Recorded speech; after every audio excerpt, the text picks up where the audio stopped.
Bonjour, bienvenue sur la capsule sur le chapitre 1 de notre programme de chimie de cette année, du macroscopique au microscopique. Donc ça correspond dans votre livre à peu près à la page 56.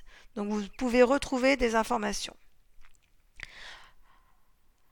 Pour décrire l'organisation de la matière, donc deux points de vue peuvent être adoptés. Soit on va parler d'échelle macroscopique, soit on va parler d'échelle microscopique. À l'échelle macroscopique, vous allez par exemple trouver le lingot d'or, vous allez trouver le morceau de sucre, vous allez trouver le sel de cuisine. Le lingot d'or va être constitué d'espèces chimiques atomiques. Le morceau de sucre va être constitué d'espèces chimiques moléculaires. Et le sel de cuisine va être constitué d'espèces chimiques ioniques. Dans votre cours, on retrouve donc les deux échelles, l'échelle macroscopique et l'échelle microscopique. On va parler d'espèces chimiques quand on est à l'échelle macroscopique et on va parler d'entités chimiques quand on est à l'échelle microscopique. Alors je vous ai mis des exemples. À l'échelle macroscopique, si je regarde le sel de cuisine, il est constitué de l'espèce chimique chlorure de sodium. Et si je regarde au niveau microscopique, il est constitué d'entités chimiques, ions. Donc par exemple ici, pour le cas du chlorure de sodium, les ions Na+, et les ions Cl-. Si je reprends l'exemple du sucre, le sucre, on va parler d'espèces chimiques saccharose à l'échelle macroscopique, et à l'échelle microscopique, on parlera d'entités chimiques, molécules de saccharose. Voici la formule. Et pour le lingot d'or, donc le lingot d'or, lui, il va être constitué d'entités chimiques atomiques, les atomes d'or. Donc on voit qu'on retrouve les notions abordées au collège, atomes, molécules, ions. Vous devez savoir cette année la différence entre une espèce chimique et une entité chimique.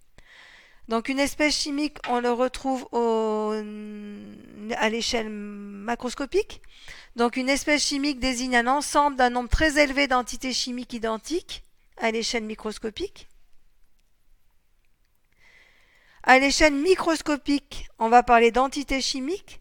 Donc comme entité chimique, on va retrouver l'atome, on va retrouver l'ion et on va retrouver les molécules. Donc un atome, c'est électriquement neutre. Un ion, c'est une entité qui est chargée. Donc on va avoir des ions positifs et des ions négatifs. Un ion positif, ce qu'on appellera un cation. Un ion négatif, ce qu'on appellera un anion. Tout assemblage d'ions sera appelé composé ionique. Et tout assemblage d'atomes sera appelé molécule. Donc je rappelle, une molécule, c'est un assemblage d'atomes électriquement neutre. Donc ça, c'était pour la partie 1 de votre cours. Si je passe à la partie 2, on va travailler sur l'électroneutralité de la matière, notamment sur la formule d'un composé ionique ou d'un solide ionique. Donc il faut savoir que la matière est neutre. Donc quand la matière elle est constituée d'atomes, vous avez vu au collège que les atomes sont neutres. Donc la matière est neutre. Quand la matière est constituée de molécules, vous avez vu que les molécules, une molécule c'est un assemblage d'atomes. Donc une molécule est neutre. Et si la matière est constituée d'ions, donc on va avoir assemblage d'ions de manière à former quelque chose aussi de neutre. Donc la matière est électriquement neutre. Un composé, quand il est constitué d'ions, est un empilement régulier de cations et d'anions. Donc il y a des cations, des anions. Et on va faire en sorte que la somme des charges des cations et des anions soit neutre. Alors pour trouver la formule d'un composé ionique, on commence d'abord par la formule du cation. Et après, on met la formule de l'anion. Alors voilà, par exemple, si vous prenez le chlorure de sodium, qui est dessiné ici, le chlorure de sodium, donc là vous avez les ions Cl- en vert, les ions Na+, en noir. Donc quand on va travailler chlorure de sodium et qu'on va vous demander la formule du chlorure de sodium, le cation c'est Na+, l'anion c'est Cl-.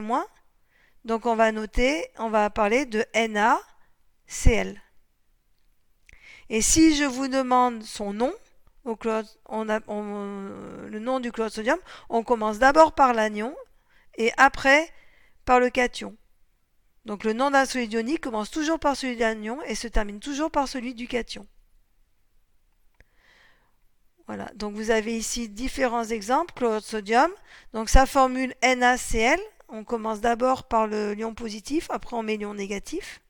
On a un ion Na+, pour un ion Cl-, et on appelle ça le chlorure de sodium. On commence par l'anion et on finit par le cation, chlorure de sodium. Autre exemple, chlorure de calcium. Donc, il est constitué d'ions Cl- et d'ions Ca2+. Pour que le chlorure de calcium soit neutre, il nous faut deux ions Cl-. Donc, quand on va écrire la formule du chlorure de calcium, on mettra un 2 ici. Donc, CaCl2. On commence par le cation, on met l'anion ensuite. Et par contre, quand on nomme d'abord l'anion et après le cation.